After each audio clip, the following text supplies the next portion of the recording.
This is Laycock number 2, demo video watercolor tutorial. I'm Tim Wilmot, watercolor painter and tutor, creating videos up here generally on YouTube and on Patreon. Thanks very much for watching this demonstration of the second Laycock. If you missed the first one, that will be in the description of the video. But this is another part of Laycock, very pretty village. If you're ever in the Wiltshire area of the UK, drop by there. There's a lovely abbey there and these beautiful houses around the village. It's actually quite a large village in Wiltshire. This church here is not the abbey. It's the local village church. I forget the name. But the actual abbey is over to the right-hand side. It's way over to the right-hand side through a park. But here we've got some lovely shadows to deal with and the angle of these shadows. So I always like these 45-degree angles in painting. So there's a strong line there, strong line there, strong line there. Notice they're all parallel as well. I'm going to have a shadow going across the A-board sign as well. So my sign's going to be white. This is like a blackboard. So I'll just repeat that through. Got just a subtle line there as well. And then this shadow's going across the street. I'm going to be changing the cars around. I don't always like looking at cars sideways on. I prefer cars in a composition to be either coming towards us or going away from us. So I will be talking about moving things around in this video. I'm talking about composition. So I'm going to go through the whole painting process as I normally do in this with the outline drawing, starting with a blank piece of paper, the outline drawing, then going through my wash, painting over all of the paper apart from some key areas, and then going in with the darks. Well, that's going to be the key focus of the painting, trying to get these nice shadows right. It's very important to get the drawing right and the perspective. So, we can see here with the angle of that rooftop how we're going down there, and then we can just about get the impression of the right-hand side, that there. And then on the left-hand side, we've got an angle here. This is almost my horizon here, and then ever so slightly, it goes down a little bit there. So I need to get the drawing absolutely right. So I'm going to go through all the stages and demonstration, plenty of commentary along the way.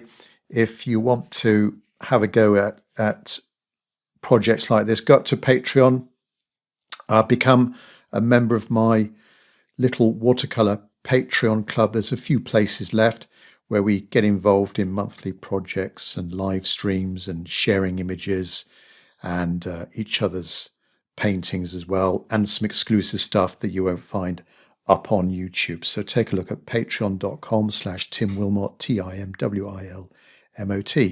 So let's get on with the painting. Paper I'm using is Saunders Waterford as per usual. This is 300 grams, 140 pounds in weight, and cold press surface. Starting as I normally do with my outline drawing and getting in the shape of the rooftops. So some buildings on the right-hand side. Now I need to get these angles right of the gable ends of there's some cottages on the right with two attractive, these triangular gable ends sticking out into the street. And thinking about perspective as well with those. Some verticals at the bottom of those gable ends. Then continuing up to the right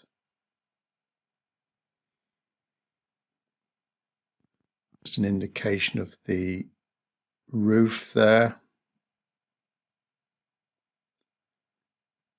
and up to my right-hand building. So this will be framing the right-hand side. Little bit of a dip in the roof, which I think is always quite a nice thing to do with these older buildings, just to emphasize their character, rather than having an ultra level rooftop. I think it's always good to have just a little tiny dip. So a car placed just to the right of the center of the picture, which will have a shadow going across it just to emphasize those shadow shapes. A nondescript car. Then there's an A-board sign outside. I think it's a little coffee shop or tea shop maybe, on the right hand side. Over to the left, a more distant car with a shadow going over towards the left hand side. And then the buildings on the left, which I will keep fairly bright. Not too many dark shadows. They're over there on the light, sort of, it is coming from the right, but just a little bit behind my right shoulder. So it's going off in a sort of diagonal, slight diagonal to the top left corner. So it'll be fairly light down there on that left hand side. Now a figure walking up the street, just to create a little bit of balance with the composition, the two cars, the A-board sign and that figure. I think that works for me. Chimneys.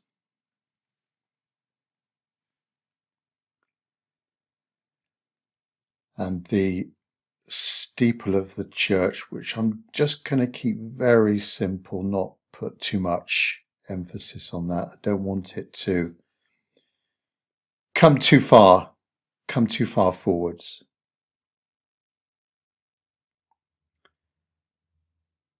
If you like painting projects like this, then take a look at my Patreon site. Go up to patreon.com/Tim Wilmot, where there's regular painting projects, normally on a monthly basis, for you to take part in and get a little bit of feedback from me. And I share the source image. A lot of people ask me for sharing the source image.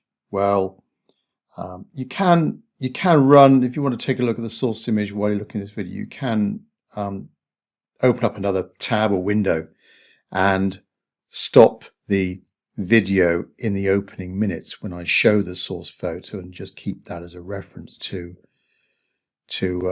flick back to, toggle back to.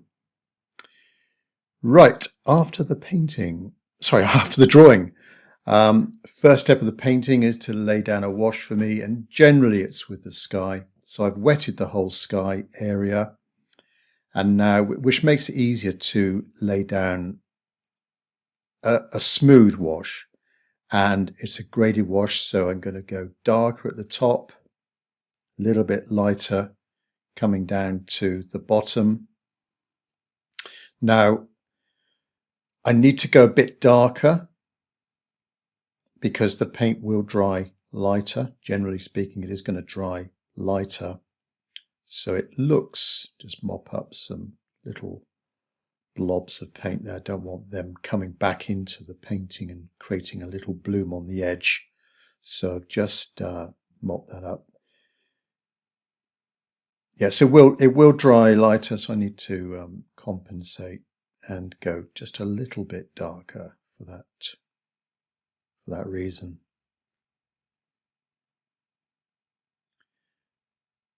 darker, thicker mix for these rooftops and just mop up the side of that house, or the front of the house. I do want to keep that quite bright, so I accidentally went over the edge there, but quickly just mop it up with a paper towel.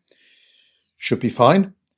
And so it's darker and thicker, which means that it's not going to, with the board being on a slight slope, it's not going to travel uphill unduly. So I can get in just a little bit of a soft edge on the roof, on the ridge of the roof.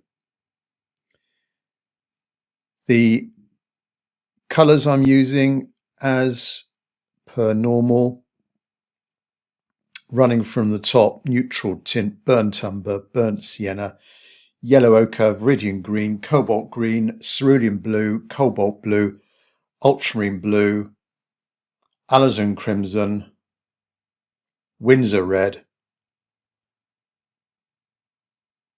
light red, that one there, alizarin crimson, bit more ultramarine blue.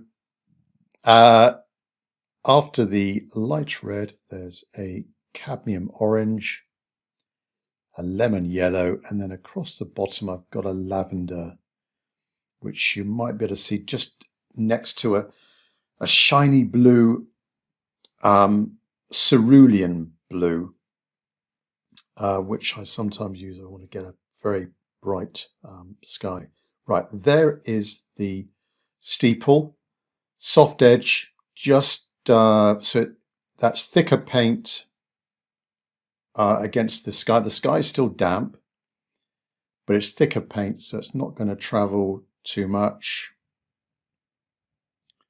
And gradually come down the scene, painting around the vehicle, the car.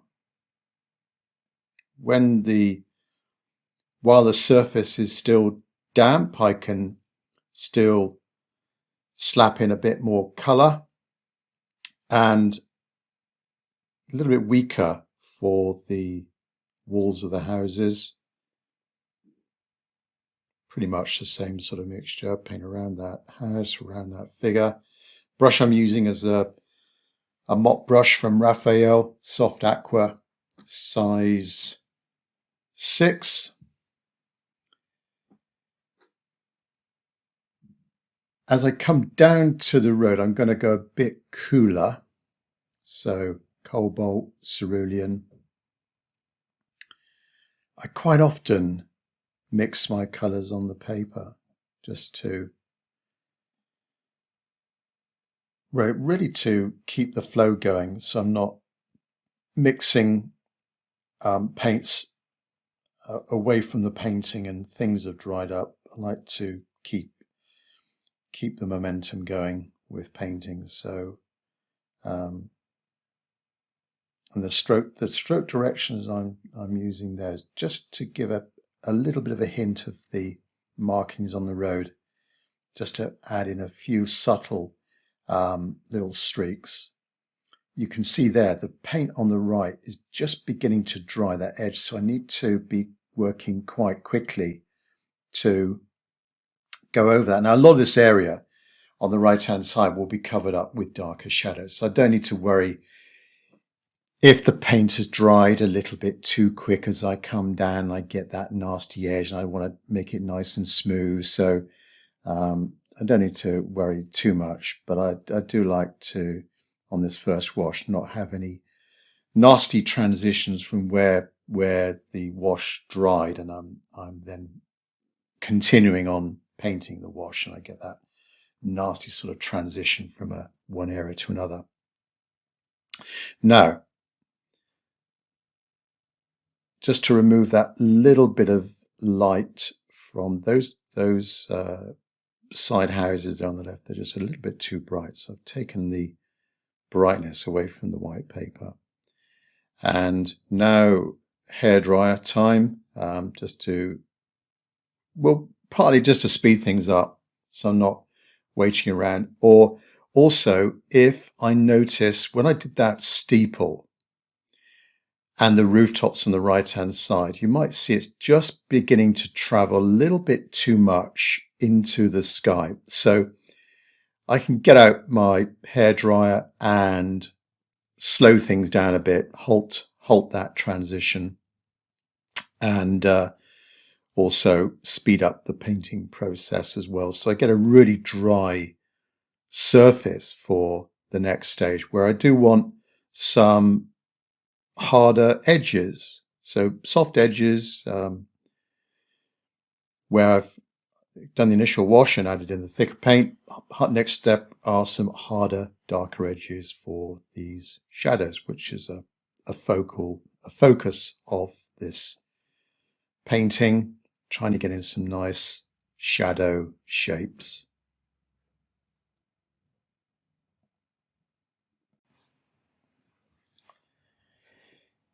Nearly done.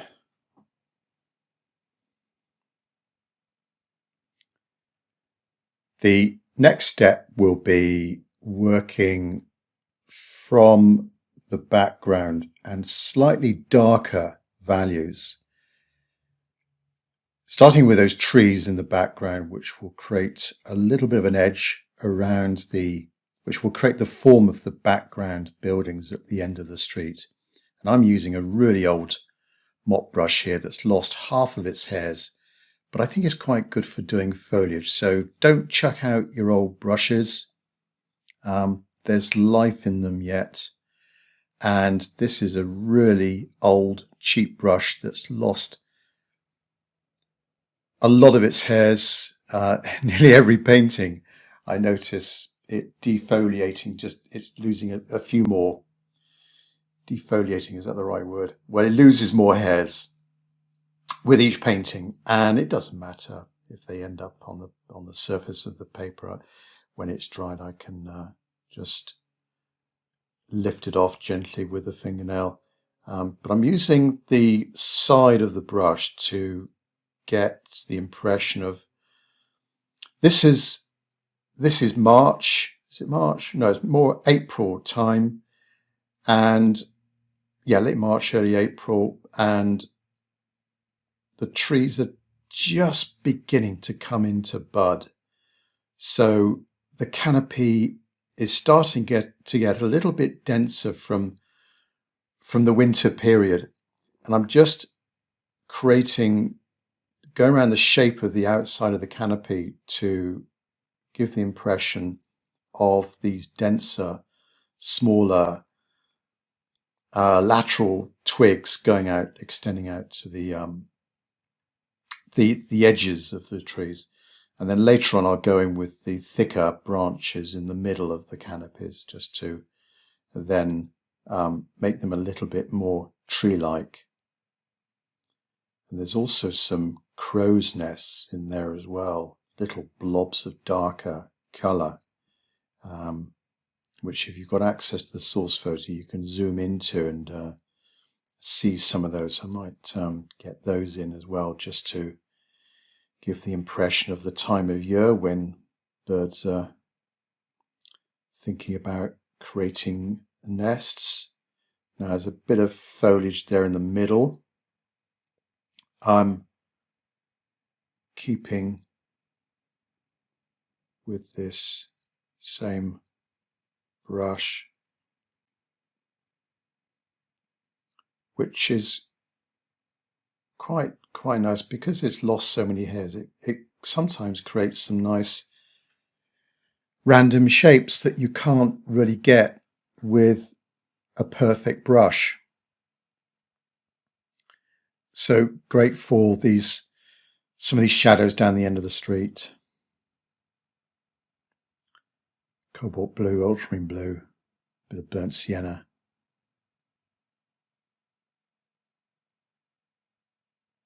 And shadow underneath the rooftop of the end building. Now, I don't want it to be too dark because that's going to bring it too far forwards. But just a little bit of a shadow, not a perfect line. A few little breaks in that line, which makes it look a little bit more natural, and a couple of strokes there for those two windows just coming down from the roof, from the edge of the roof. Some more horizontal little slithers of shadow coming out from the right hand side.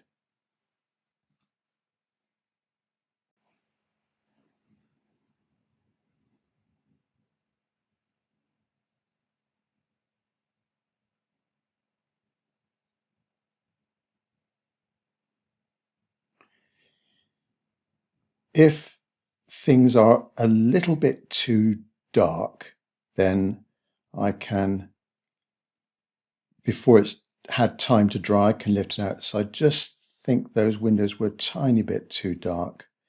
I want them to be pushed into the background. There's not a lot of shadow or darkness in those far windows. So I just lift it out with a paper towel or tissue there, or it could have been a brush. Now, medium-sized mop brush, get a good edge. This is a Squirrel Mop Brush, medium size, maybe about 10 millimeters diameter. All the manufacturers seem to have different numbers. The numbers relate to the diameter of the brush head, but this one is a Winsor & Newton size 4. Yeah, it's a pure Squirrel Mop Brush. But like the Raphael, it gives you it's got a nice edge to it, a nice point, so you can be a little bit more precise with some of the shapes. With these windows, I'm not drawing perfect windows. I'm just creating the impression of these windows, but I do want some sharp corners in places and some hard, straight lines. So it's good to have a brush that I can be a little bit more precise with, like here, I'm holding it like a pen. Whereas a lot of the time, if I want to paint loose, I might hold the brush further towards the end, the opposite end to the brush, so I can be a little bit freer in the movement of the brush.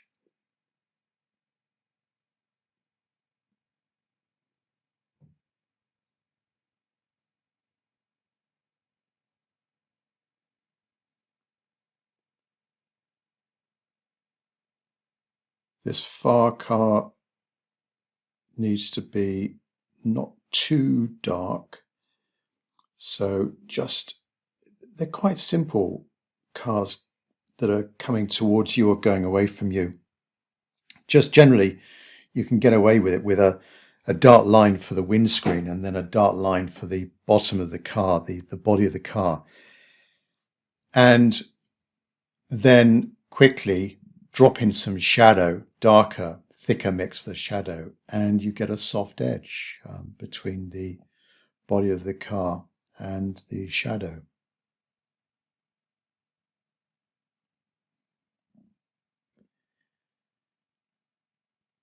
I've swapped for a smaller synthetic brush just to be a bit more precise with the figure that's walking towards us. Face, flesh colour for the face and hands. I'll keep this figure with a light top and a darker bottom.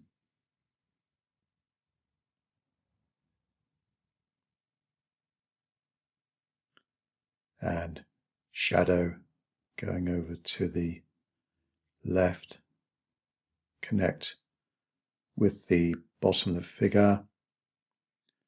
A few shadows just behind the figure, almost, I guess, going up to the car.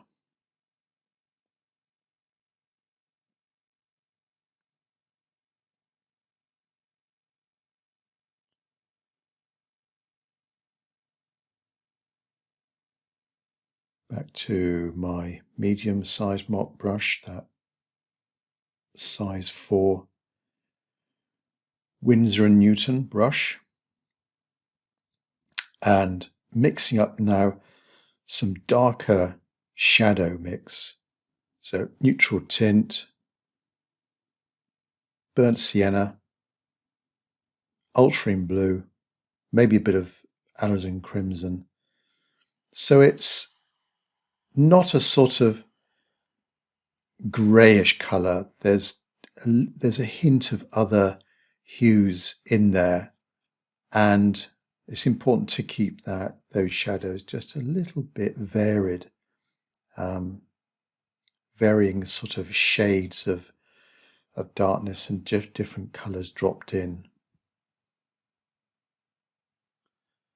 So it's almost a purplish colour now. The important thing is how dark it is compared to the lighter areas around it, these values, these tonal differences. So it could be anything, as long as it's not charcoal grey or black, just this darker colour.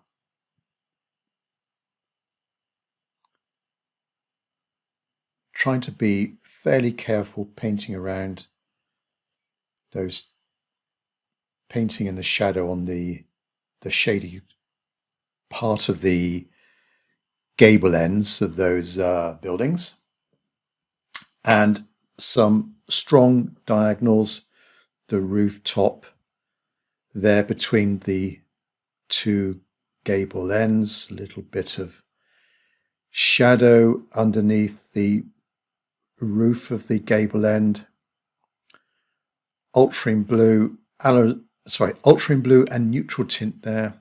Just pick it up and define the top edge of the car coming down a little bit further. So we've got a few little variations of shadow.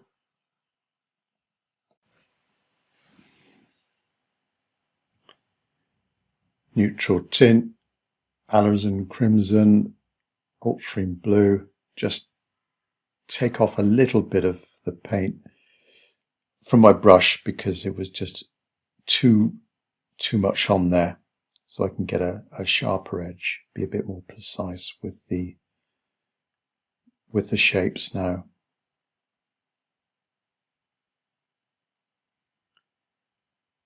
Also with the shadows, it's a good idea to try and lay it down all in one rather than doing multi-layers, because you can lose the freshness of the shadows. So I want to try and make sure I don't overwork these shadows. You can always see when you've put down multiple layers in a shady area, because you can never quite get the edges right. A viewer can just discern a slight edge, these two different edges of the two layers when you paint it. So it's always good to do it in one, and you keep that freshness, and you don't get that nasty edges. So a few more 45-degree angles. Do it quickly and then forget about it. Don't go back to it.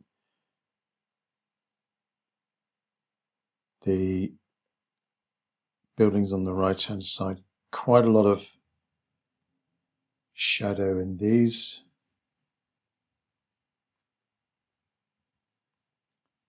Bit of a jagged edge to that angular shadow, so not a perfect straight line. I've picked up a little bit of yellow ochre there,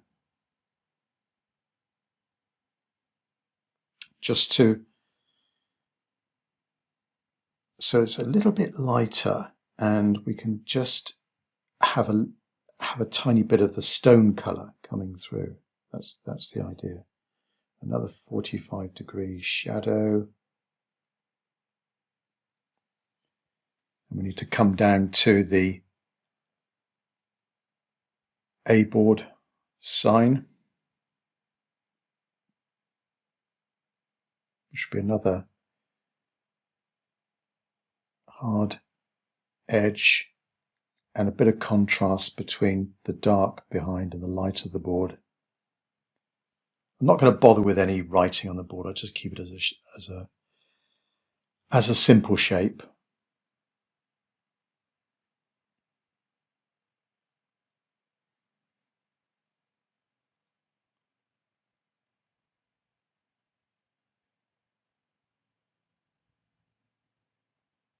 So I picked up just a bit of water to make the mixture a bit weaker.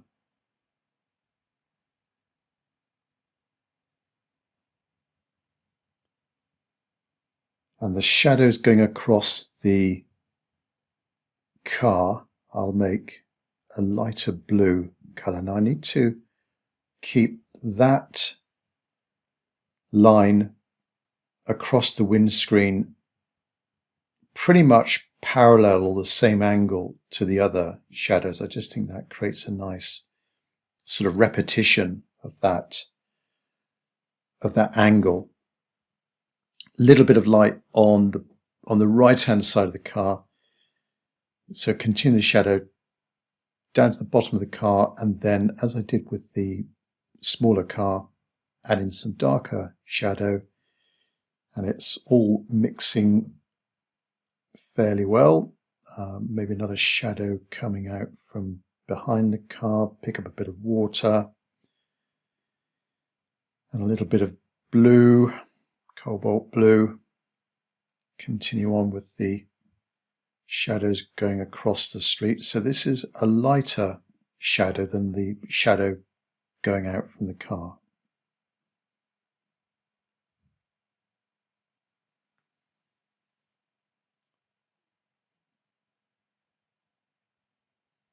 Shadow across the sign. It's not that angular shadow isn't on the A board in the photograph, but I just think it needed it to create that, again, this repetition of that angle.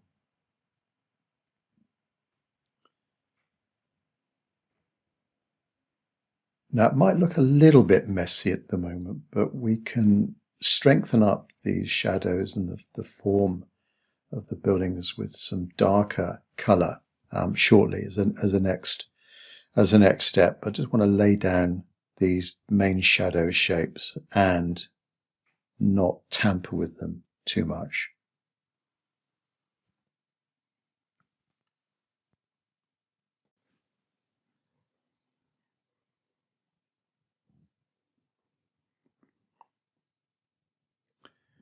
While the shadows are still damp, I can just move around the colour a bit, extend over to the masking tape, my paper. I should have explained at the beginning. My paper is secured with a bit of masking tape just to stop it buckling too much. And you can still see a shine on the surface. So those shadows, they're still quite moist, they're still quite damp. But I'm now using my small synthetic brush to mix up some darker green for, there's some bushes or trees just beyond the car, and I'm using almost pure paint here, not too much water at all, so quite dry brush marks. Background there is quite dry, so it's not this mixture isn't mixing with that background. Strengthen up maybe some bushes at the back of the street.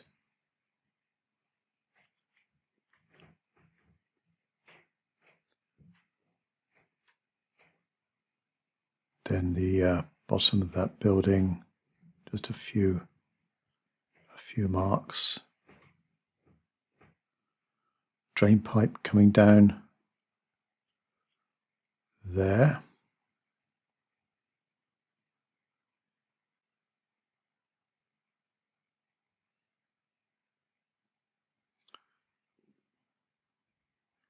Add in some chimney pots, some chimneys.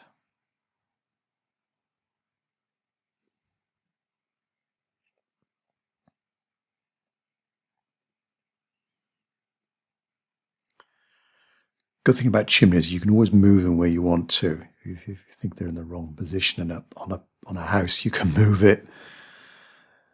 No issue with that, no problem with that. Just to suit the composition. Right, picking up a bit of lavender now for the timbers going across the fronts of these houses. If you ever visit there, when you walk up and down the streets, there's some very attractive timber work, horizontals and verticals, and some of the angles as well, very attractive for these style of. I guess they're Tudor period, so they're quite a few hundred years old, 400, 500 years old. So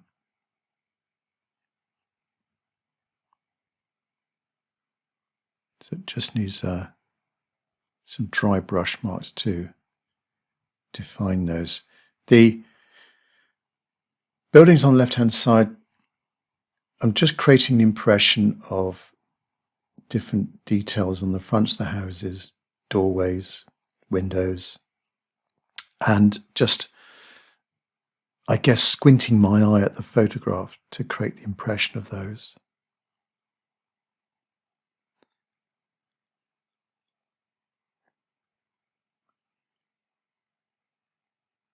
Continue over to the right-hand side.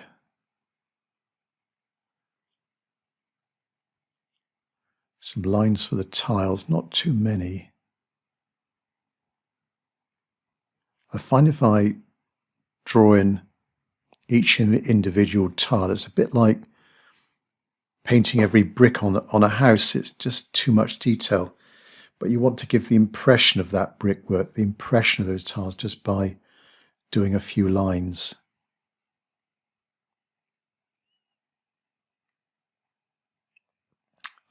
That's the left-hand side of the church done. So hopefully it just looks like it's not too close to us.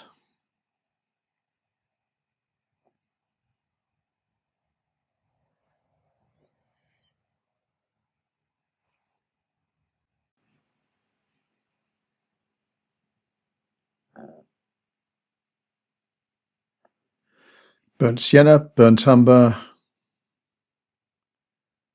viridian green, neutral tint, bit of all sorts this. There's some planters and bits of foliage coming out of pots just in the shadows. So I'll just scrape the brush over just to give a sense of something going on there in the shade.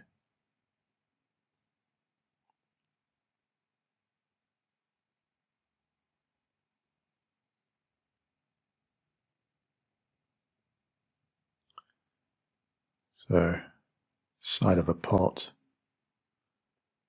little horizontal coming up to the A-board side, trying to connect these different shapes together.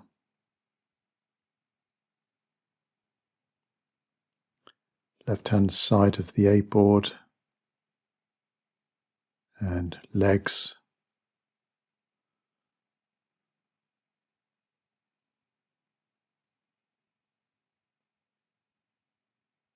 Up to the car.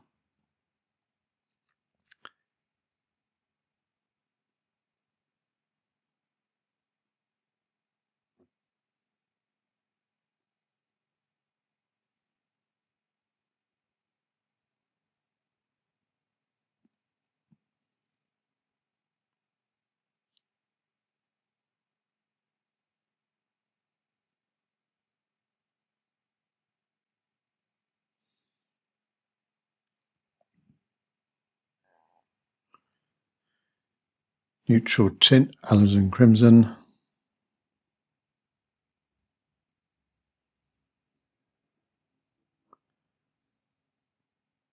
Shadows here, they're getting pretty dry now.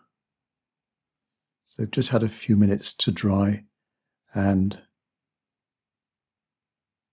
that will be just right for dropping in these darker marks for the windows and guttering, doorways, tops of the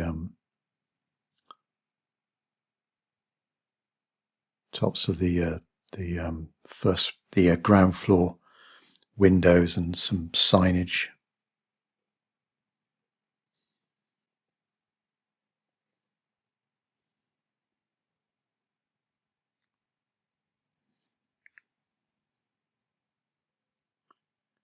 And those are some, that sort of mark, the lines I've painted there, they're the sort of cornerstone of that building, where you've got these large cornerstones. But I haven't done every one, just created the edge around a few of them to give the impression of that stonework on the corner of the house.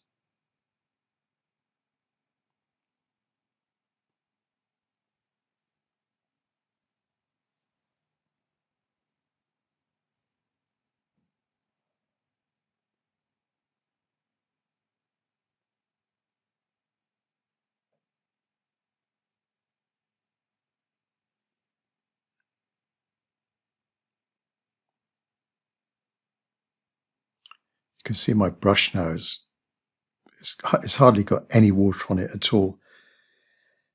And I like using my fingers to smudge things and blend in the colours a little bit.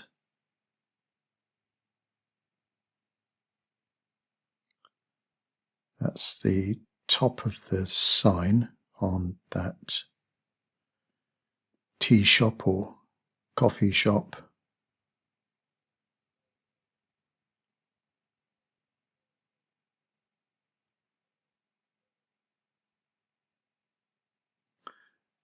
I've got a rigger brush here from Levinson. Gives me a very fine line. Great for doing twigs.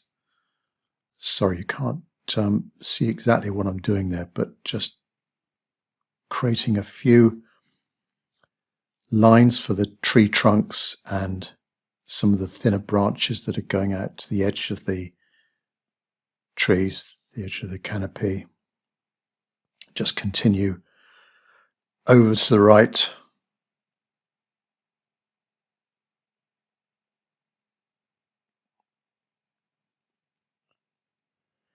This brush is really good for doing fine lines. I can get the thickness of it almost like a hair. Really good for creating very fine lines.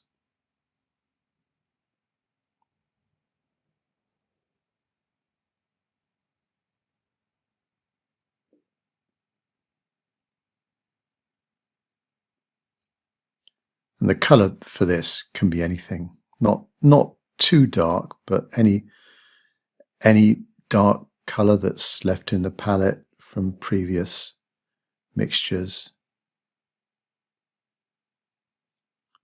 This tree being a little bit closer, I can perhaps have some denser branches.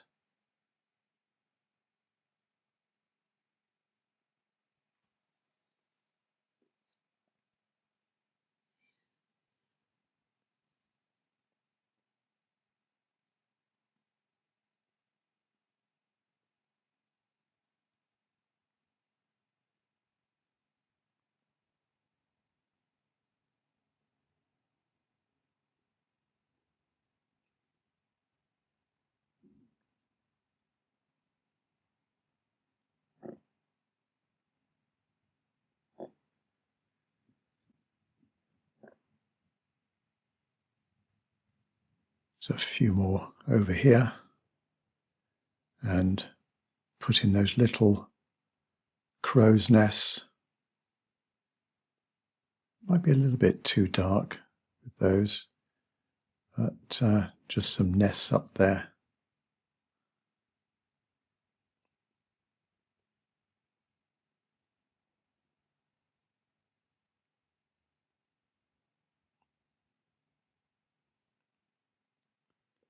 A few more horizontal shadows just to fill in that background. I think it needs it at the back there.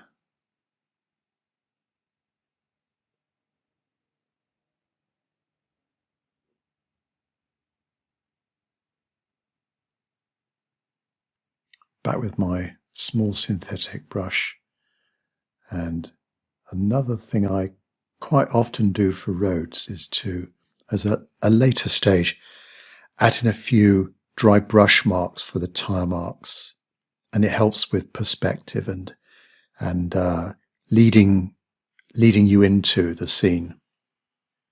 Go a bit darker on top of the shadow areas, a little bit lighter outside of those areas. Bottom of that A board.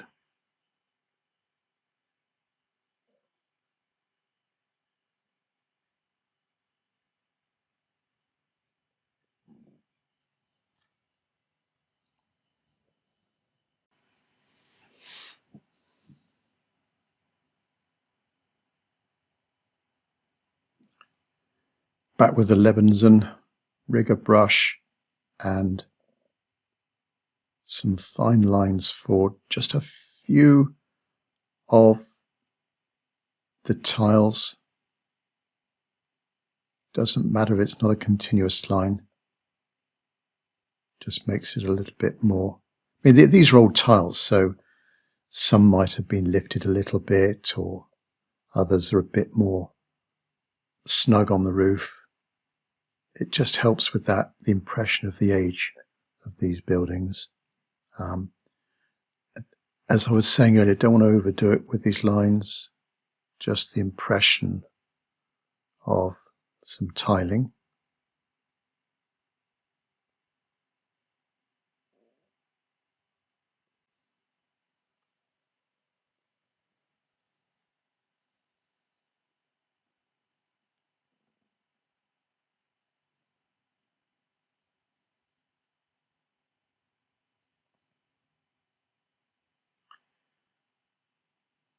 A few more tire marks, just think it needs a few there.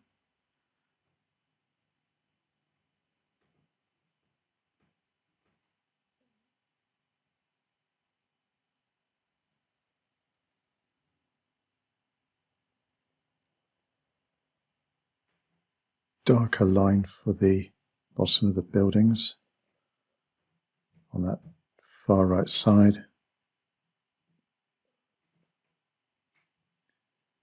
Sometimes I will pick up pure neutral tint, but not only just to get a really dark part of the painting where I don't generally mix it with water, so it's just almost pure paint for some key dark areas.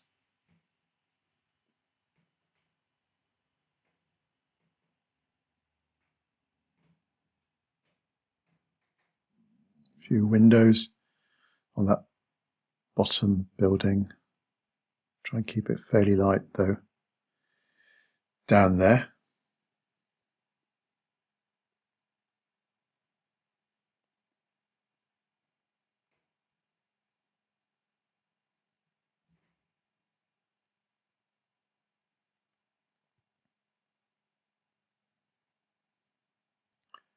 Finish off with just a little bit of tiny detail there on those left-hand houses.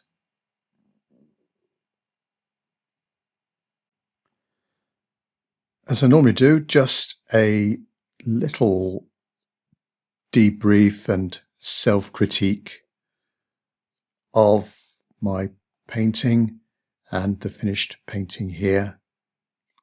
So Laycock number 2 in a 2-part painting. Might be doing a third one, you never know. But very pretty village in Wiltshire, and focusing on these angular shadows, particularly on the right-hand side. I'm trying to get into dramatic shadows.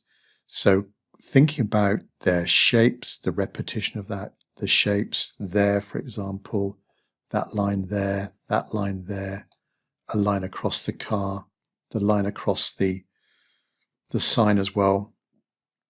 And then within the shadow, when I'm painting in the shadows, trying to think about the color of those shadows, not keeping it too, not going for this like a charcoal grey color, but we can see in here there's bits of blue, there's the yellow ochre in there, little bits of red, so warmer shadows, dry brush marks for the foliage sort of in the middle ground of the scene.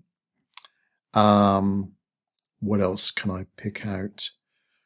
Well, the sky, the wash I did, clean water, laid down, and then as it was still moist, laying in the paint, almost pure paint, to get that graded wash.